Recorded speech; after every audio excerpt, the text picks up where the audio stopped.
Bonjour à tous. Voilà, je me présente, Sandrine Bernard.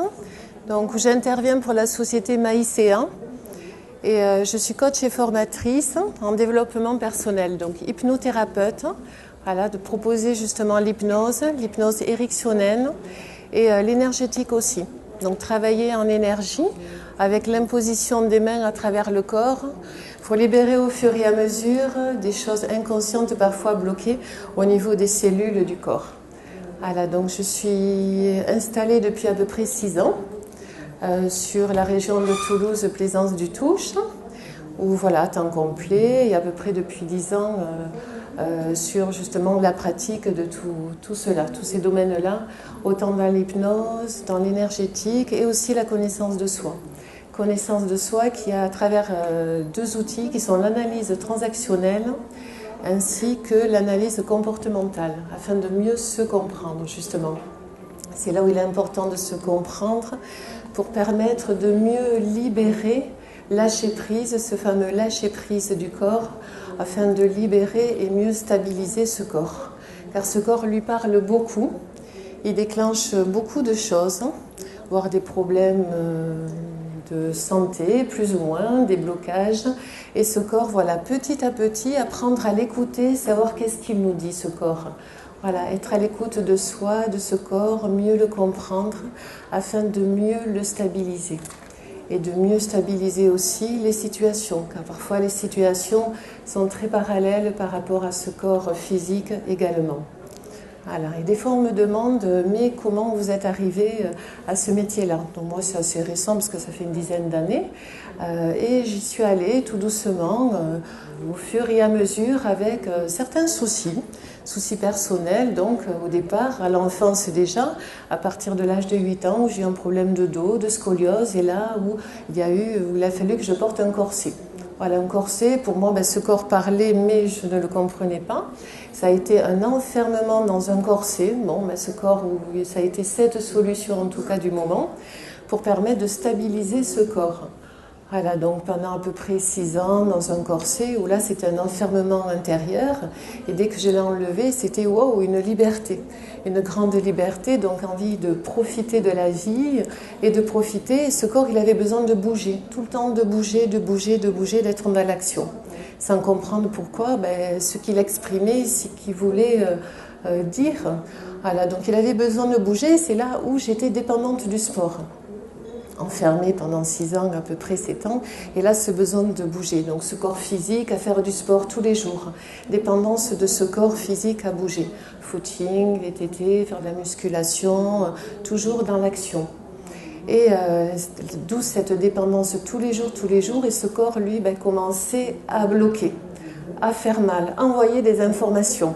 Les informations, ça a commencé par les cervicales, du blocage, au niveau après des migraines importantes.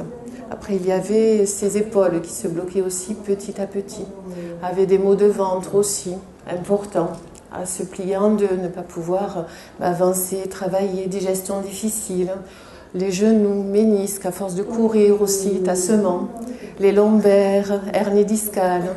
Et là, au niveau médical, c'était un peu limité. Les médicaments, oui, opération un peu difficile, et un jour totalement bloqué dans un lit. Donc pour moi, c'était impossible à pouvoir rester en place, et ce corps était totalement tétanisé, bloqué, en stress.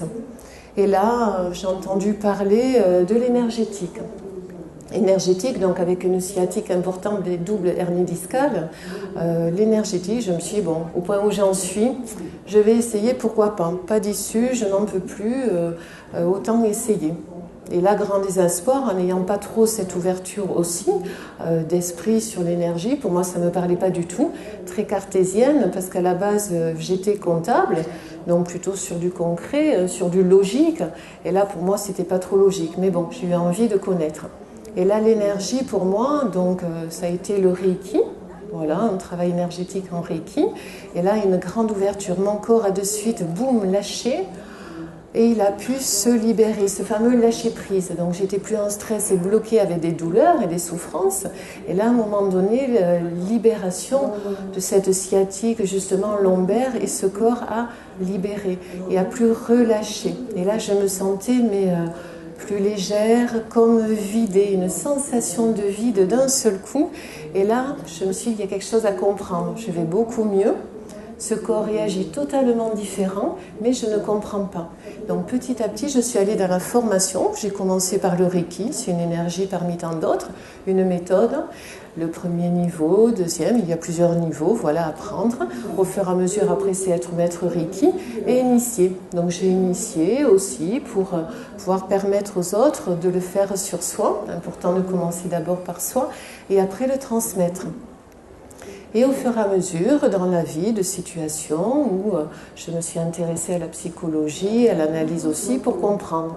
Voilà, à la base, toujours besoin de comprendre ce côté intellectuel de ces pensées, d'avoir les réponses du pourquoi et du comment.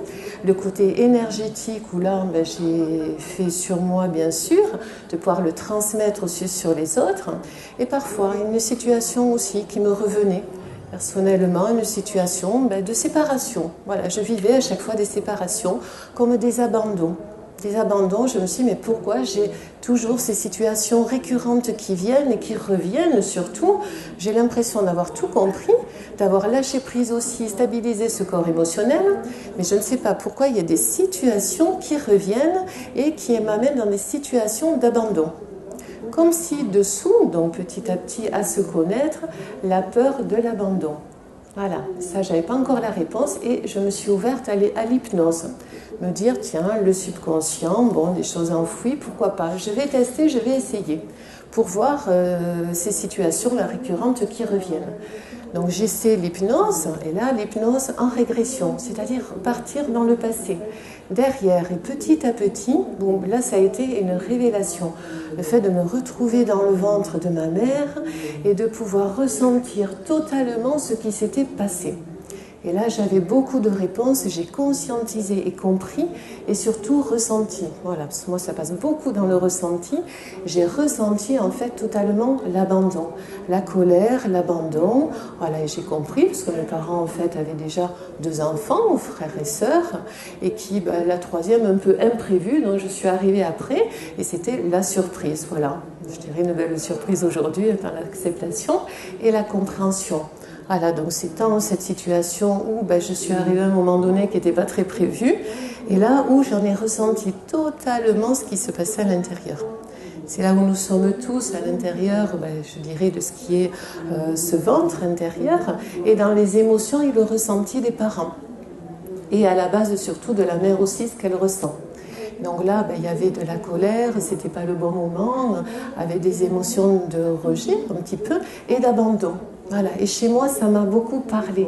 Ça m'a permis de comprendre pourquoi j'avais cette peur de l'abandon et pourquoi je vivais des situations, que ce soit dans l'enfance, l'adolescence ou plus tard adulte, sur des situations d'abandon, que ce soit dans le travail, que ce soit personnellement, dans le couple, avec les amis aussi. Voilà, l'entourage, je ramenais à chaque fois une situation d'abandon. Et à partir de cela, une fois que j'ai conscientisé, mais surtout c'est passé par le corps, parce que c'est là où nous arrivons à libérer quand ça passe par le corps. Le conscientiser émotionnellement, d'accord, ça me parle intellectuellement, et là ça parle à travers ce corps.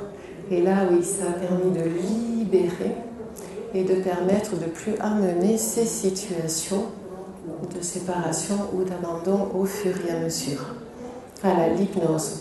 Donc personnellement, ça a été une grande découverte où je me suis formée à l'hypnose et de pouvoir le pratiquer donc au fur et à mesure chaque jour en thérapie, en permettre de proposer l'hypnose.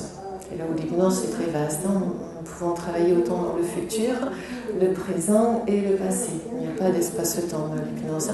Voilà, là on est un peu plus sur le subconscient pour permettre de désamorcer et libérer et ramener à la conscience au fur et à mesure.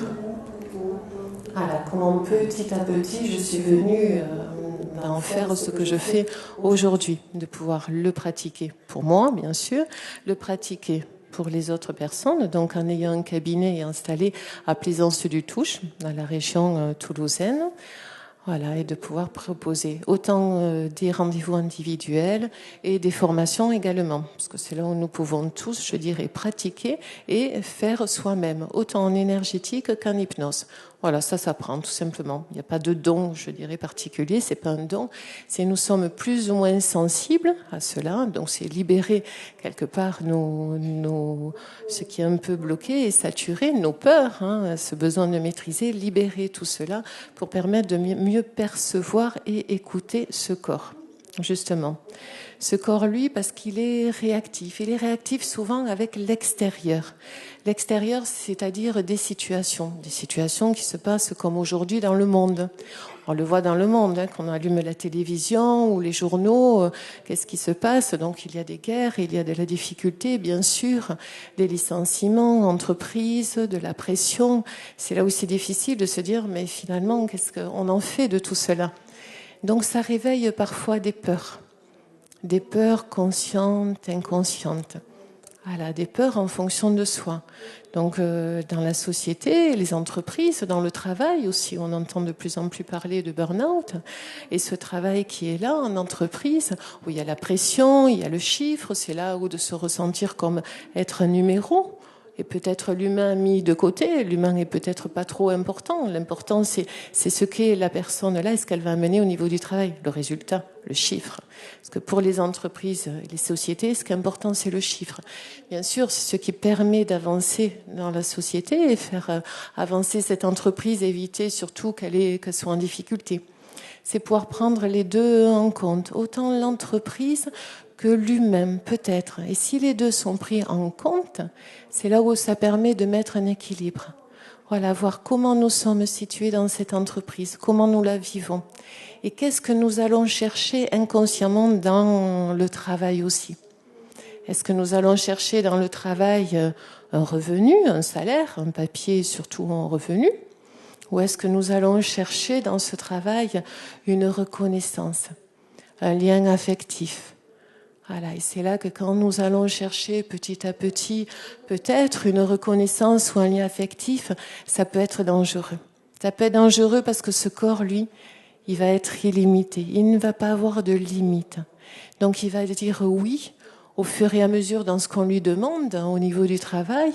Oui, parce que inconsciemment, j'ai ce besoin de reconnaissance affective, d'être reconnu à travers ce travail. Sauf que ce corps, lui, il va y aller. Il va y aller sans arrêt, peut-être dans l'hyperactivité, dans beaucoup d'heures, se mettre la pression, des tensions. Et c'est là où ce corps, lui, il peut déclencher des choses très diverses en fonction de chacun. Ça peut être des problèmes de maux physiques, comme la migraine. Voilà, la pression intellectuelle. Ou des fois, parfois on entend parler, mais j'en ai plein ma tête. Je suis en saturation, j'en peux plus. Oui, parce qu'intellectuellement, aller chercher toujours plus, et de continuer. Sauf que cette tête, elle n'en peut plus parfois. Elle emmagasine tellement de données qu'elle n'en peut plus. Elle a besoin, oui, de se poser, de se libérer. Autrement, à un moment donné, elle explose. Et comment elle explose? Le corps, lui, va lâcher. Et comment ce corps lâche prise? En déclenchant une migraine, par exemple. Voilà. Donc, quand le corps déclenche quelque chose, en fait, il lâche prise. Voilà. Ce fameux lâcher prise est très divers. Donc, ce corps déclenche la migraine, il lâche prise parce qu'il a une tension. Ça se passe au niveau du cerveau. Cerveau, hémisphère gauche, intellectuel, hémisphère droit, émotionnel. Stabilisation sur les deux. Si à un moment donné, il y a trop d'intellectuel, avec de la pression et des pensées, donc j'appelle ça souvent le vélo, parce que lui, il n'arrête pas. Toute la journée, il réfléchit, il va chercher les solutions, il est sans arrêt en action. Sauf qu'à un moment donné, il y a une saturation émotionnelle. Poup, le cerveau droit prend le relais, il lâche prise. Si nous ne le faisons pas nous-mêmes, c'est lui qui va le faire. Lui, il trouve les solutions. Le corps physique, lui, trouve la solution. Donc, il va lâcher prise en déclenchant une douleur. Une migraine, par exemple.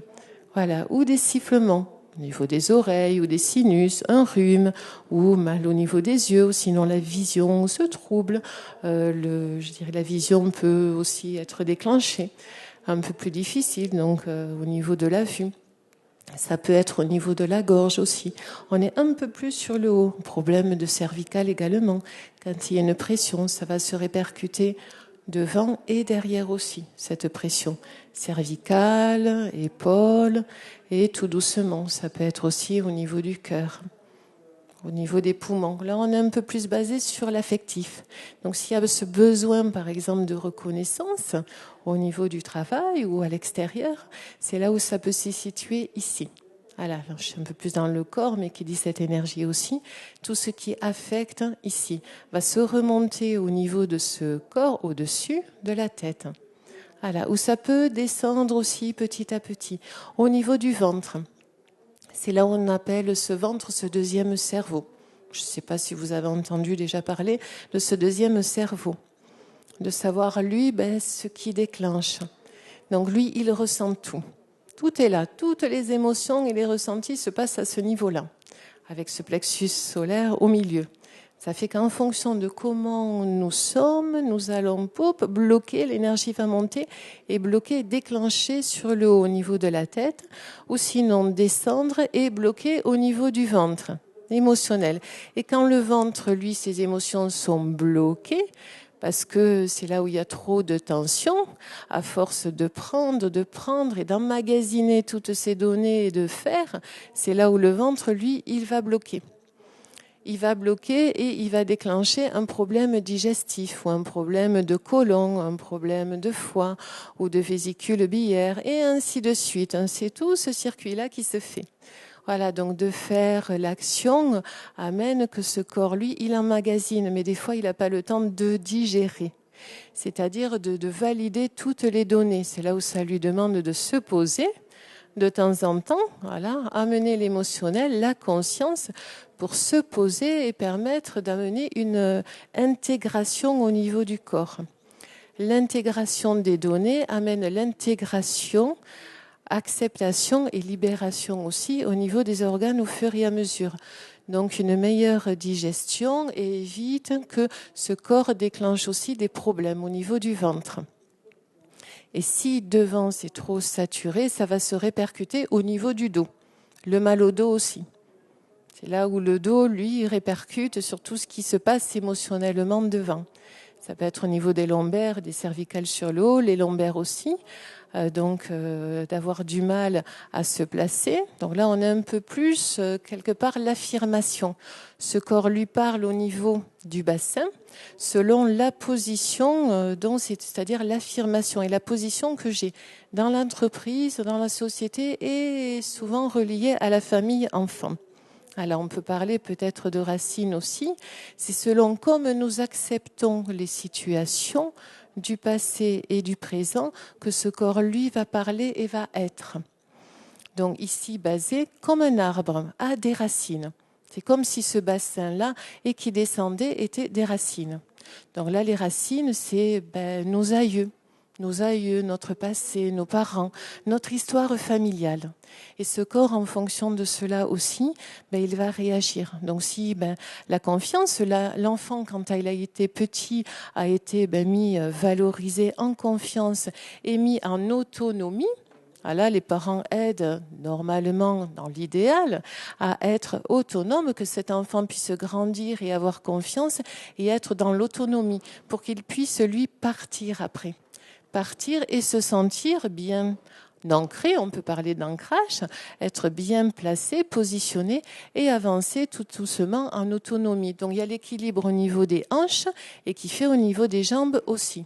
Si à un moment donné, il y a eu un manque d'autonomie et de confiance, c'est là où il peut y avoir un souci au niveau des hanches et des jambes aussi. Ça peut déclencher lombaire, sciatique, au niveau du bassin, les hanches, les genoux et les pieds aussi, les chevilles, en fonction de la direction, de comment être dans la vie, dans la société aussi. Alors, moi, je sais qu'à un moment donné, j'avais un problème de genou, de ménisque, parce que j'étais dans un travail, plus ou moins, qui me correspondait pas, je ne savais pas, mais par peur de manquer, par exemple, j'avais besoin d'être dans ce travail de comptabilité, ça me sécurisait, ça me rassurait, à la chose que je n'avais pas conscience. Et le jour où j'ai été en accord avec mon travail, hop, j'ai plus mal au genou. Voilà, libération, bizarre. Comme par hasard, ce genou, il parlait plus. Il avait plus besoin parce que j'étais en accord avec moi-même. Les lombaires aussi, c'est là où tout a disparu, ces douleurs. Bon, on comprend le pourquoi, comment, médicalement, nous n'avons pas vraiment compris. L'important, comme je dis souvent, c'est le résultat. L'important, voilà, c'est que ce corps, lui, parle quand nous ne sommes pas en accord avec lui. Donc, il déclenche. Il déclenche et en fonction de la famille aussi. Ça peut être dans la société, en famille aussi, cette situation, donc dans le couple, parfois une situation de couple, l'autre amène une stabilité affective également, en fonction de l'autonomie que nous pouvons avoir en soi. Ce corps est bien, et si à un moment donné il y a une situation de changement, de séparation, de divorce, comme l'on entend parler aussi, c'est là où ce corps peut déclencher également. Il peut déclencher aussi un souci donc de santé au niveau du ventre ou au niveau du dos, quel en soit. Il va déclencher. Voilà, donc le but petit à petit, c'est d'éviter que ce corps déclenche en fonction des situations extérieures. Des situations extérieures et des situations par rapport aux autres aussi. Voilà, parce que les autres parfois nous renvoient à certaines choses.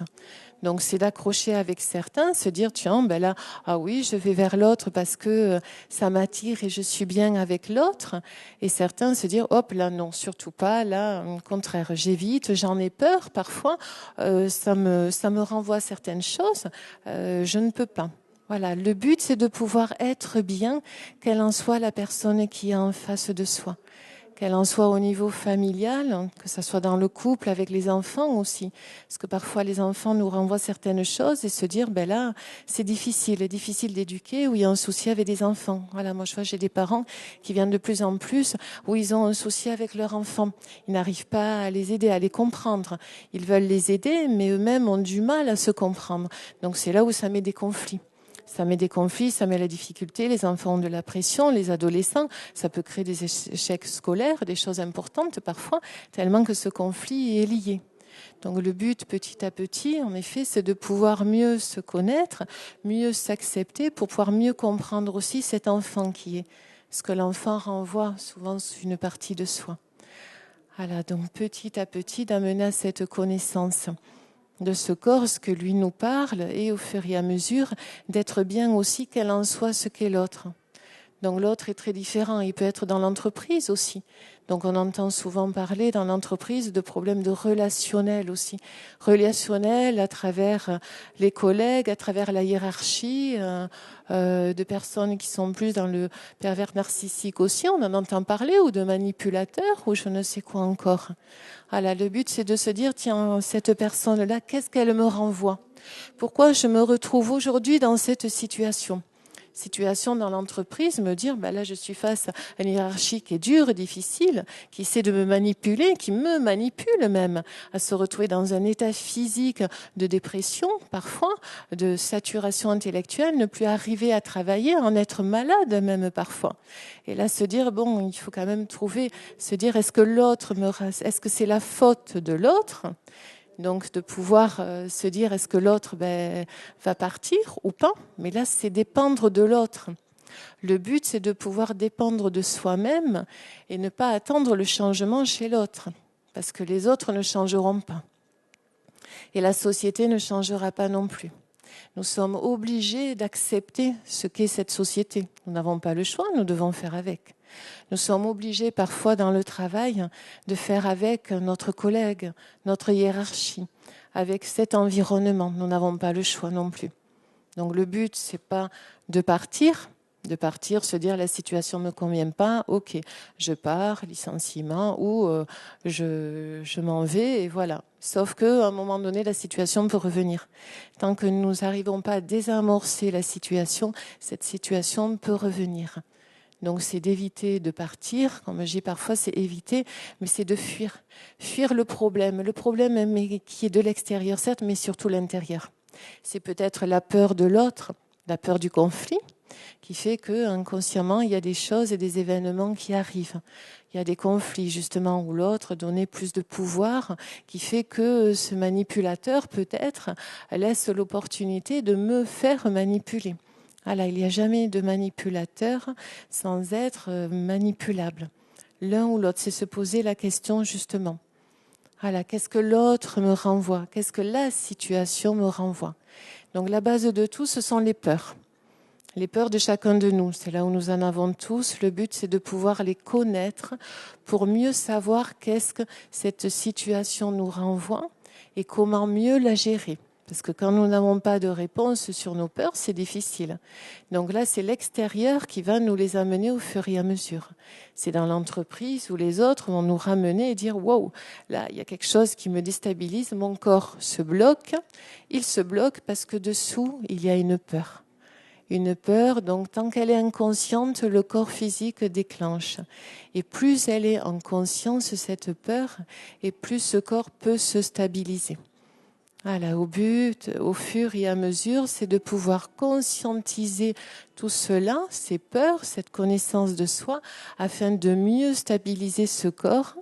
Ce corps, lui, physique, pourra être mieux, et qui dit ce corps émotionnel aussi. Et ça permet de mieux gérer les situations présentes, que ce soit sur le contexte familial, que ce soit sur le contexte professionnel aussi, sur l'ensemble. Voilà, sur l'ensemble des choses. Donc bien sûr, il y a des solutions diverses. C'est là aujourd'hui nous avons la chance de pouvoir avoir 1001 solutions, difficile à pouvoir parfois de choisir sur les solutions. Ces solutions diverses pour justement trouver la stabilité sur l'ensemble, être mieux à l'intérieur de soi, j'appelle souvent ça la bulle. Je suis dans ma bulle, bien qu'elle en soit la situation extérieure et qu'elle en soit l'autre ce qu'il est. Voilà, donc pour amener cela, je dirais le premier outil, donc Maïséa propose plusieurs outils, la méditation. La méditation, je ne sais pas si vous pratiquez, vous avez entendu parler ou autre. Alors, la méditation, cet outil-là, il est important parce qu'il amène le relâchement. Ce corps, lui, quand toute la journée, il a fait 1001 choses et que parfois des situations sont difficiles, c'est pouvoir se poser, se dire, bon ben là, je pose tout, je fais un moment de détente, de calme, et là, ben, je vais voir qu'est-ce qui se passe à l'intérieur. À pouvoir écouter justement ce corps. Donc la méditation permet de pouvoir se poser, fermer les yeux et aller voir qu'est-ce qui se passe à l'intérieur. Juste poser et laisser faire tout simplement. Voilà, ça amène à restabiliser le corps, lui amener plus de calme, plus de recul aussi face aux situations, stabiliser aussi énergétiquement, calmer et régénérer au niveau des cellules. Donc dans le corps, nous avons tous des cellules et ces cellules, chaque jour, il y en a qui meurent et il y en a d'autres qui naissent. Voilà, c'est comme les cheveux. Nous perdons les cheveux chaque jour et il y en a d'autres qui repoussent. Voilà, donc petit à petit, régénérer cela, restabiliser. C'est là où ça permet de stabiliser, d'avoir une meilleure santé, un meilleur dynamisme, une meilleure énergie pour affronter et vivre mieux au quotidien aussi, plus dans la sérénité et le calme, grâce à la méditation. Voilà, donc la méditation, parfois, c'est pas la peine d'en faire des heures et des heures. Médicalement à peu près, nous avons, je dirais avec des recherches qui ont été faites, bien sûr, 20 minutes. C'est là où 20 minutes par jour suffit de pouvoir stabiliser le corps, éviter que le corps physique ait un souci. Voilà, donc régénérer, amener un sommeil récupérateur, une énergie, ça stabilise et ça permet d'avoir une meilleure vie équilibrée au niveau de ce corps beaucoup plus serein. Voilà, 20 minutes à peu près tous les jours pour la méditation. Voilà, de ce que ça pourrait être. Un outil parmi tant d'autres. Un deuxième outil aussi, c'est l'hypnose. L'hypnose permet justement de faire remonter ces fameuses peurs de chacun de nous, ces peurs inconscientes et de pouvoir les remonter au conscient au fur et à mesure. Donc grâce à l'hypnose, c'est là où c'est très vaste, l'hypnose peut être sur, je dirais, des dépendances très différentes. Ça peut être des dépendances au niveau du sport, par exemple, l'alimentaire, la cigarette, l'alcool, dépendance sur Internet, le portable, 1001 choses pour pouvoir relâcher, déconnecter de tout ce qui peut être à l'extérieur, qui donne cette impression de lâcher prise. Voilà, la dépendance, quelle en soit la dépendance, c'est là où c'est cette impression de pouvoir lâcher. C'est juste les pensées qui amènent sur cette impression de relâchement.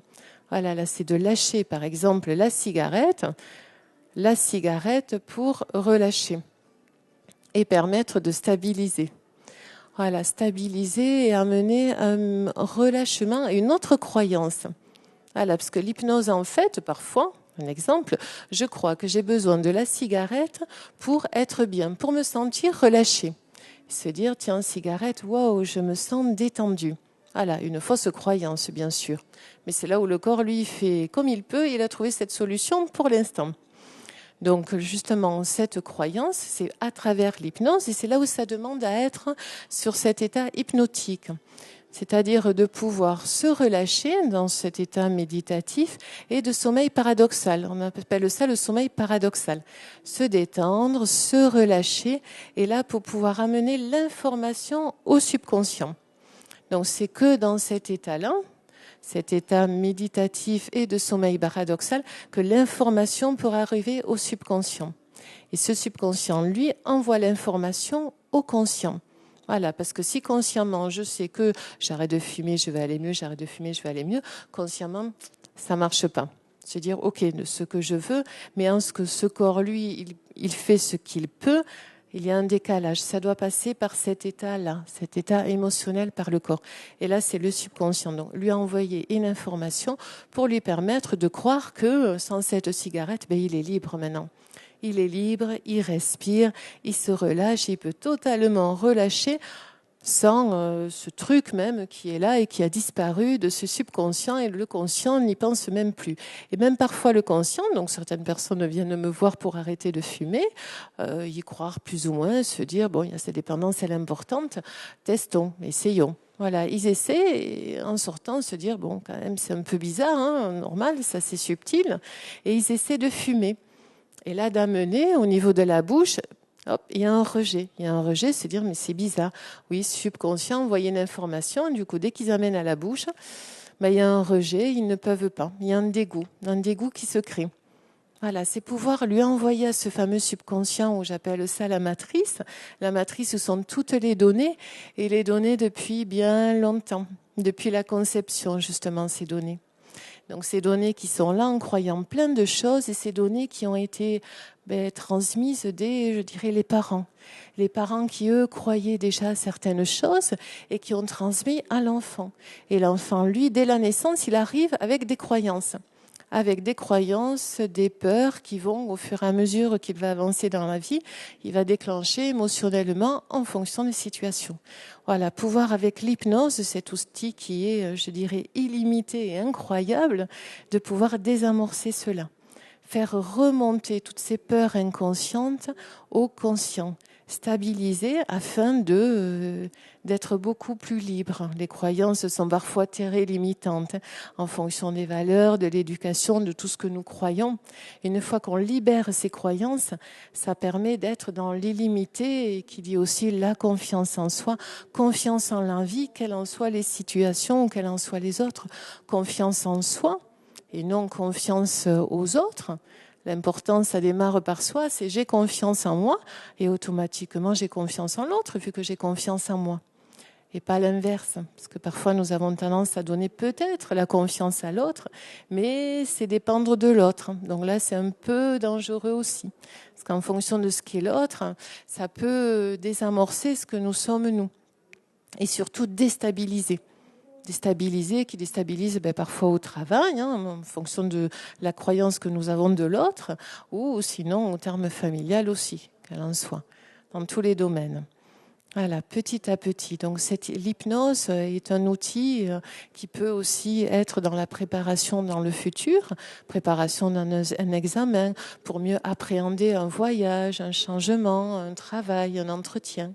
Ça peut être aussi dans le présent, stabiliser une situation de changement un peu bouleversante et de pouvoir la stabiliser, mieux vivre la situation, permettre de mieux, je dirais, gérer ces fameuses émotions aussi du moment. Et dans le passé également, pour l'hypnose. Voilà, le système énergétique, Là aussi, donc Maïssa propose justement ce système énergétique que nous avons dans le corps. Ces fameuses cellules, comme je vous disais, ces cellules sont dans le corps. Et elles, ces cellules, elles sont en fonction de ce que nous sommes au départ en conception. Donc elles se forment en nous, ce système énergétique, et parfois elles ont des mémoires. S'il y a eu des peurs, des émotions, des traumatismes, c'est là où ces cellules bloquent et mettent des mémoires. Et dans les mémoires, c'est là où ça crée énergétiquement, donc en sondant avec la main, ça va créer un blocage énergétique. Et ce blocage énergétique, quand il est là, c'est là où au bout d'un moment, ça va troubler sur le physique sur les pensées également. Et parfois ce corps, quand il est énergétiquement bloqué, il a du mal, donc il va essayer d'aller trouver la solution. Mais tant qu'il n'a pas la solution, il peut chercher longtemps, et c'est-à-dire qu'il va bloquer, il va se contracter, il va être en tension, en pression, et c'est là où il peut déclencher. Ça peut être le burn-out, par exemple, ça peut être une dépression ou un problème de santé multiple, comme nous avons vu tout à l'heure. Voilà, ce système énergétique qui est très important aussi. C'est de comprendre les choses, oui, intellectuellement, mais c'est aussi émotionnellement, ce corps a besoin d'être dans l'équilibre. Ce fluide énergétique aussi, qui est très relié. C'est là où tout est relié. C'est énergétiquement, il y a cette ouverture et ce calme et ce bien-être. Les situations sont beaucoup plus calmes aussi et dans le bien-être. Et les choses arrivent. Les situations sont plus fluides et c'est là, hop, se dire, tiens, justement, je me sens bien. Et là, il y a des situations qui arrivent, il y a des ouvertures. Les choses sont en train de se créer, de venir. Et parfois, quand ce système énergétique est fermé, bloqué, verrouillé par des nœuds justement sur des émotions inconscientes et des peurs, c'est là où il y a des situations qui vont être difficiles, récurrentes, répétitives, que ça soit dans le travail ou dans la famille ou parfois les enfants ou l'entourage. Voilà, ces situations qui bloquent parce que ce système de ce corps, lui, il est bloqué, il est fermé. Donc ça amène parfois des situations de blocage. Voilà, il y a des situations qui vont se retrouver bloquées. Se dire, je ne sais pas pourquoi, je fais tout ce que je peux, mais malheureusement, je n'arrive pas à débloquer. Voilà, c'est là où ça demande à débloquer aussi ce système énergétique. Voilà, pouvoir harmoniser cette énergie. Donc ça s'apprend aussi. Nous avons tous de l'énergie en nous qui circule et au fur et à mesure, ça permet de la libérer et justement de lâcher prise. Ce fameux lâcher prise au fur et à mesure. Et là où il est important justement aussi, donc d'un autre outil qui est l'affirmation de soi. L'affirmation de soi, donc la connaissance de soi, très important, permettre de bien se connaître et justement de pouvoir amener au fur et à mesure la connaissance. La connaissance, donc moi j'utilise ces outils qui sont l'analyse transactionnelle et comportementale. Donc selon le comportement du corps, de l'état d'être, la position, ça permet de mieux savoir comment soi je suis et comment sont les autres aussi, mieux décrire. L'analyse transactionnelle est un outil pour mieux se connaître. Donc on peut parler de parents, d'enfants, d'adultes. Voilà, si certains, je dirais, connaissent. Et nous pouvons savoir comment je me positionne. Je me positionne en tant qu'enfant, donc je suis dans l'émotion, je suis peut-être victime, j'ai du mal à me responsabiliser en tant que parent. Voilà, savoir comment nous sommes pour mieux nous positionner, mieux nous connaître, savoir ce que inconsciemment nous allons chercher chez les autres, parce que parfois l'enfant quand il grandit, lui, il va chercher ses parents, il en a besoin aussi, il peut pas faire autrement, il n'est pas encore autonome, et parfois en grandissant, il fait des transferts. Des transferts, c'est-à-dire qu'il va chercher des parents mais ailleurs. Dans le couple, par exemple, il va chercher inconsciemment un parent chez l'autre, dans le couple. Donc c'est là où ça lui met une sécurité, ça le stabilise, mais il n'est pas totalement autonome. Donc hop, il dépend du conjoint ou de la conjointe, sans le savoir. Voilà, c'est là où nous faisons en fonction de besoins, sans savoir. Et c'est parfois des situations qui nous disent « Ah oui, je croyais avoir confiance en moi, par exemple, où j'étais stable, tout allait bien. Et là, une situation peut-être de séparation où là, tout s'écroule. Ah oui, parce que la confiance, peut-être, elle était en fonction de l'autre, mais pas de soi. » Voilà, donc permettre petit à petit de gagner en autonomie, dans la connaissance de soi, mieux savoir développer Donc avec le coaching, hein, ce que je suis moi aujourd'hui et ce que aujourd'hui je dois développer en moi. Voilà, donc certains, ça va être peut-être, ils sont trop dans la maîtrise, ce côté parent, trop dans la maîtrise, donc ça va être un peu plus être dans l'enfant. Comme ces enfants, eux, ils sont spontanés, c'est très fluide, ça coule. Voilà, je veux dire, ils passent d'une émotion à une autre. Donc le but, c'est redevenir aussi des enfants, être des parents responsables et aussi des enfants. De pouvoir libérer ce côté, parce que l'enfant intérieur, il est très important. Il a besoin d'être spontané, justement, de passer d'une émotion, mais pas de s'y accrocher. Autrement, ça va bloquer. Une émotion, puis hop, une autre. Et ainsi de suite, une autre. Et hop, ça y est, il est libéré, il est bien, il est dans la joie, et il continue, il est dans le plaisir, et il continue dans la vie. Voilà, au fur et à mesure, de pouvoir libérer et mieux être. Donc de moins maîtriser, le but c'est de moins maîtriser les émotions pour éviter que ça bloque, mais de beaucoup plus gérer les émotions. Voilà, la différence entre la maîtrise qui bloque et la gestion des émotions qui permet de mieux gérer et d'avancer au fur et à mesure dans la vie. Voilà, en étant surtout plus léger hein, et de laisser derrière cette légèreté, hein, c'est de libérer au fur et à mesure. Voilà, donc avec cette connaissance de soi, justement, l'analyse transactionnelle et comportementale. Mieux se connaître au fur et à mesure. Et là, justement, donc Maïséa propose des formations, rendez-vous individuels afin de pouvoir déceler, désamorcer de choses très différentes, et des formations également, parce que le but, c'est de pouvoir être tous autonomes, plus ou moins, et de trouver cette stabilité. Donc l'autonomie se gagne et c'est là où des formations peuvent être proposées, des formations pour apprendre à méditer, apprendre à faire l'hypnose aussi, l'auto-hypnose. Auto-hypnose donc soi, c'est-à-dire tous les jours face à une situation, pouvoir voir le passé peut-être pour permettre de libérer le présent, le futur. Voilà, ça s'apprend. Chacun de nous, ces outils existent et ça peut être facile. Les choses sont simples. Aujourd'hui, il y a des outils donc permettent d'apprendre. Et donc il y a des journées qui sont proposées sur une journée, apprendre l'auto-hypnose et à méditer. Il y a des journées aussi, une journée pour apprendre à utiliser cette énergie en soi, stabiliser justement cette énergie, méditation et énergie. La méditation est la base et après le système énergétique, donc imposition des mains et petit à petit découvrir ce corps, l'écouter, savoir ce qu'il nous dit, ce qu'il nous donne. Voilà, et pouvoir en prendre conscience surtout. Prendre conscience et prendre le temps de l'écouter. Parce que écouter les autres, c'est bien, mais c'est là où ça démarre par soi. Savoir s'écouter soi, pour mieux écouter les autres, justement. Oui, voilà, au fur et à mesure. Voilà, merci beaucoup. Merci pour ce moment à vous, ce moment d'attention et d'écoute. Merci.